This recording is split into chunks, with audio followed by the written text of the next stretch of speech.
Cans from the Bookends, and today I want to discuss Percy Jackson and the Lightning Thief. Spoiler-free review on this, and then a book discussion. So Percy Jackson and the Lightning Thief is the first novel in the Percy Jackson and the Olympians series. I believe there's like 6 books or something. So the series is written by Rick Riordan, and it is a children's literature series. Now, don't let the whole category of children's literature be daunting for you and keep you from reading the series. If you are interested at all in the series, do check it out. Just because it is listed as children's literature doesn't mean it's going to be too childish for you. I'm 20 years old and I've thoroughly enjoyed this book, and I'm going to continue on with the series. There's no age restriction on a fun adventure story with great character development and friendship. You can't go wrong with that. Harry Potter is a children's lit, and The Hobbit is a children's lit, and those are things that even adults enjoy. Percy is attending this school for misfits because of his dyslexia and his ADHD. He befriends this boy who walks with a limp and gets bullied named Grover. The class goes on a field trip to a museum, and he gets attacked by his least favorite teacher, who turns into this mythological creature. And then his favorite history teaches him this pen that turns into a sword when he touches it. Yeah. So he kills that thing, and then the next day at school, no one knows who this teacher is. Everyone's like, what are you talking about? We never had that teacher at school. And then he gets sent home for the summer, and he's not returning to that school because his grades just weren't up to par and they kicked him out again. And his mom feels really bad for him, so they go on a family trip. And on their way driving for the road trip, they get attacked by this big giant mythological creature. And all of a sudden, Grover shows up to help them. And the only way to help Percy is to get him over this boundary line where the road meets the strawberry farm. And on the strawberry farm, his mother swears, is a camp for demigods. And he's like, the hell? His mom gets grabbed by the mythological creature. He squeezes her body and she disappears. Sure, he kills the mythological creature because he's enraged because he did something with his mom. At the strawberry farm, which is indeed a summer camp for demigods, he learns a little bit about his past, and he is the son of a god. From there he finds out that the gods are at war. Zeus is missing his #1 lightning bolt, and this is the lightning bolt that makes all the other lightning bolts, so it's his most prized possession.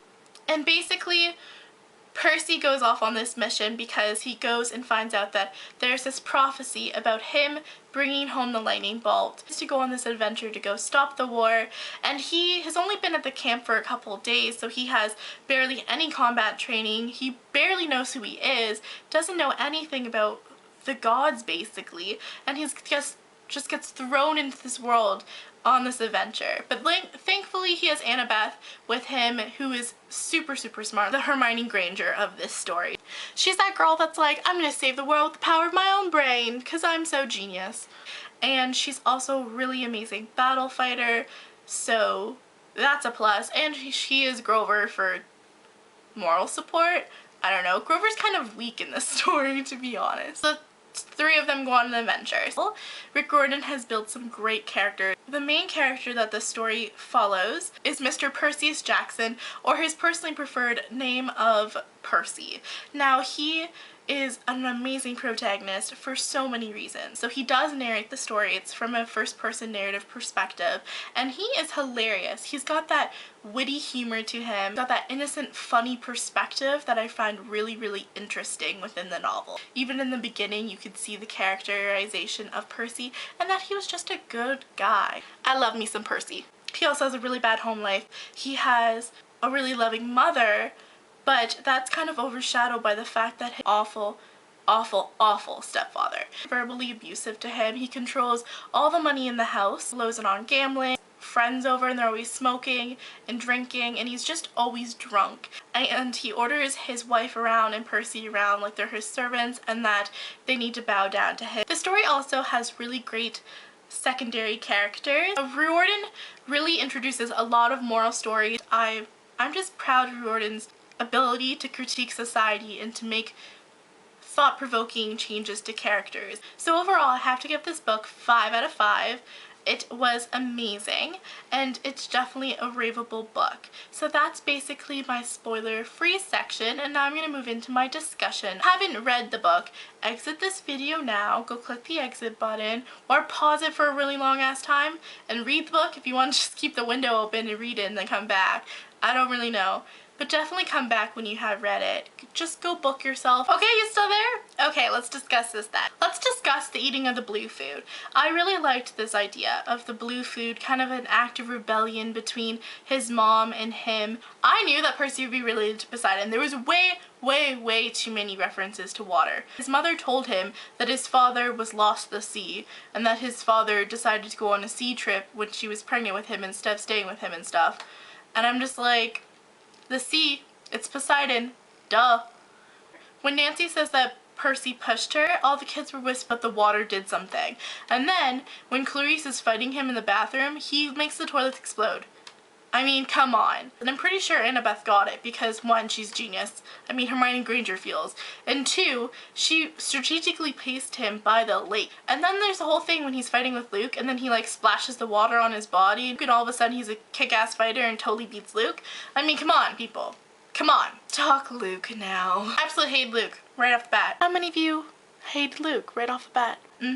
I knew it. I knew it. I knew it. First off, he says that he failed a previous quest. No offense, but how do you really fail a quest? It didn't really seem like they put him on that tough of a quest. And he has that scar on his face. I'm like, you're evil. I know it. I know you're evil. I mean, I get Scar from Lion King flashback. Annabeth is talking about that field trip that she took with him and how they were the only ones there and how the lightning bolt went missing from there. Obviously it wasn't Annabeth, obviously, so duh, it was Luke, duh. When he gave the shoes to Percy, I was like, don't use those shoes, Percy, don't use them. And then he was told not to use them because of Zeus being the sky god and it's not good for him to fly. I was like, oh, thank Jesus, thank Jesus. When Auntie Em was talking about her statues and was feeding them, all I could think about was in Narnia, where there's that garden of statues. You see Mr. Tumnus as a little statue, and all I could think about was that's gonna be Grover. Grover's gonna be Mr. Tumnus, and he's gonna be a little statue.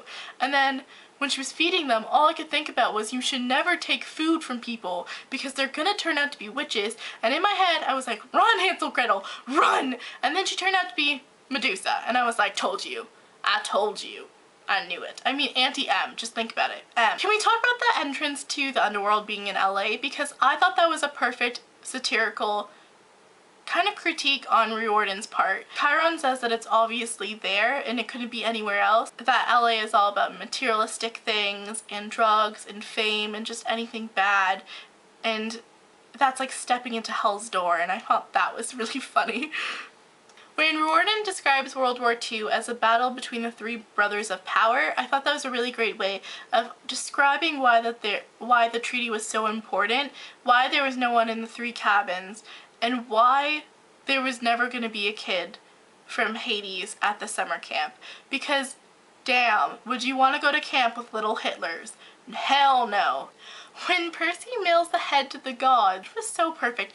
That was the children's lit version of thrusting, giving them the middle finger, and yelling F you to the heavens. Going on more the lessons, the story about Pan, the searchers, and dedicating your life to finding Pan because you believe in that so much was really great, and that was at a moment of weakness for Percy, and he really needed to hear that story. The moment when Percy realizes that his mom put up with his stepfather because his stepfather was so horribly human and so horribly disgusting and the worst version of humanity, that it masked all of Percy's godness. This is his mother's love, like so much, that she puts up with that, and she could find anyone, and he always says that she's so pretty and she's not happy, and she has to put up with that because she loves her kid that much. And that was just so sad but so beautiful at the same time. Percy's mom really showcased what a mother's love and sacrifice is all about, and I was all like, what up, Lily Potter, sacrificing for your kids. Percy's dreams remind me of in Harry Potter when Harry has those dreams connected to Lord Voldemort. I'm just like, Professor Snape needs to get his ass up in here and help you with your dreams. When Annabeth was talking about how she got to camp and there was that sadness in her voice, I knew at that point that she had to be the girl that came to camp with Zeus's daughter that got turned into a tree.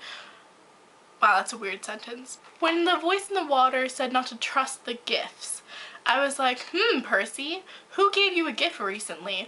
Oh yeah, Luke. Oh yeah, don't trust the shoes. And Luke tries to plant the idea that Annabeth was the one that stole the lightning bolt, because he's all like, Annabeth was there, and oh, it went missing, and oh, not that I meant to say Annabeth did it, wink, wink, nudge, nudge. I was like, I see what you're doing, Luke, I see it. And it wasn't Annabeth, so you stop. You stop with that. Annabeth's reaction to going to the Tunnel of Love with Percy was so cute, and for the first time, like, I knew through reading it that yes, this is a younger audience, like younger protagonist, and yes, there's a younger voice to the story, but at that point, that was the only part that I really felt was like, oh cooties, oh boys, and that was cute. You find out that Luke was with Annabeth and Talia, and I did not see that coming. I was really good at seeing everything coming, and I saw the majority of the things that happened coming. But that one I didn't. Annabeth says that she would stay with Percy and fight with him if it came down to a hypothetical war, and she wouldn't side with Athena. It gave me such feels. It really shows that you can't let the feelings of your parents become the foundations of your feelings. Those are your feelings and how you feel about people, and that is that. The Lotus Casino. It kind of reminded me of all those news reports you hear about those crazy gamers, like who play like World of Warcraft or something, and they stay online for hours and hours and then have a heart attack and die. Yeah, that's what that made me think of, and I was like, oh my god, they're never leaving. Obviously I knew they were gonna leave, but oh my god. The recording studio in LA being called DOA. DOA, Dead on Arrival. I see what you did there, Mr. Riordan, and it made me happy. And they have that sign in the studio that says like, no solicitations, no this, no that, and in the very bottom it says no living, and it's just kind of funny because you have to be dead on arrival to get there, and it's just hilarious. I liked Riordan's kind of creation of hell. I thought it was really funny. It had this funny comedic satirical critique to it. It was like, welcome to hell, satirical Riordan edition.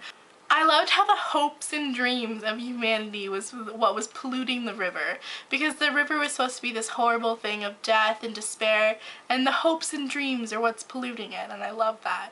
Go humanity. When the shoes started flying through the air unexpectedly, I knew it. I knew it. Fuck you, Luke. I knew it. I knew it. I was like, I love when I'm right, but oh my god, Grover, oh my god, Grover, and then they went to the Titan's pit, and I was like, to hell, like, what's going on? And then Percy has that commentary when he's like, oh man, my backpack feels really heavy. I'm like, man, Percy, why is your backpack heavy? Percy, maybe you should check in your backpack. What's so heavy in there, Percy? Percy choosing his friends over his mom was such a sad moment. Aries being controlled by the dreams. I told you to call Professor Snape. Why didn't you listen to me? Why didn't you listen to me? At this point when this is published, I'm pretty sure he wasn't dead yet, so he could have saved you. Annabeth and Grover give them their items of protection. It gave me such feelings, and I was like, oh my god, they're friends. Oh. It really showcased the growth of their friendship and that they care for him and he cares for them. The cover-up explanation of all the police reports and the news reports was so funny and so perfect, and it just gave me giggles.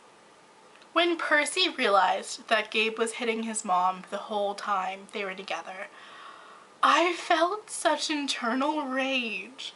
I feel like I didn't see that coming, and I thought that that was the worst. I thought that Gabe had a certain level of the worst he could do, and that just added another cherry on the top of the layer of all the shit that he does. Percy's mom selling Gabe's statue for money to go to school. I cannot tell you how much that I clapped and said, good job, woman. I was so proud of her at this moment. So proud of her because she finally did something for her. She stayed with that bastard for Percy. She was finally free of him and she could be her own person, and I just loved it. Grover leaving, you might never see him again. That was just so sad because the searchers never come back. Percy. I'm directly talking to you right at this point. I give you props this entire novel up to this point for being a really smart kid. You were very, very brave. You cared about your friends. You were just great. Up to this point, I had no problems with you. But honestly, you're a freaking idiot at this point. Luke is standing there with a two-sided metal sword. One side that can kill gods and one side that can kill humans. No one from the camp could have given him this sword. And you think to yourself, well, that's cool. No, you need to think to yourself, where the fuck did he get that sword? Why would he want that sword? You're not supposed to harm humans. So why do you have that sword? And then you go into the woods with him anyways to play fight, even though he has this weapon that can kill you. At this point, I thoroughly believe that Luke was a bad character, and Percy realizes that the Titans have been infiltrating Luke's dream.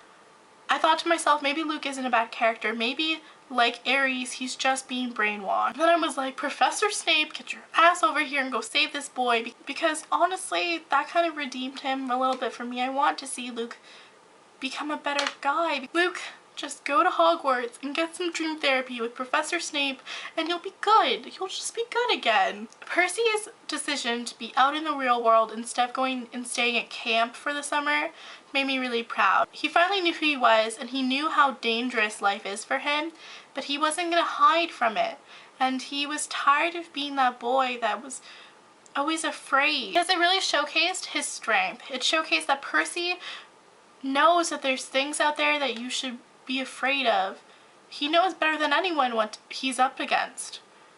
But that doesn't mean you should stop living. Okay guys, so thanks for chatting with me. So if you guys want to see any other reviews and discussions, please let me know. I'm also going to be doing a book to movie adaptation review of this movie, and in 6 days the second movie comes out, so I have to read the book for that one. It's on the very top of my TBR. So definitely check back for the review of the movie and all my other reviews, and I'll see you guys next time. Bye, book nerds!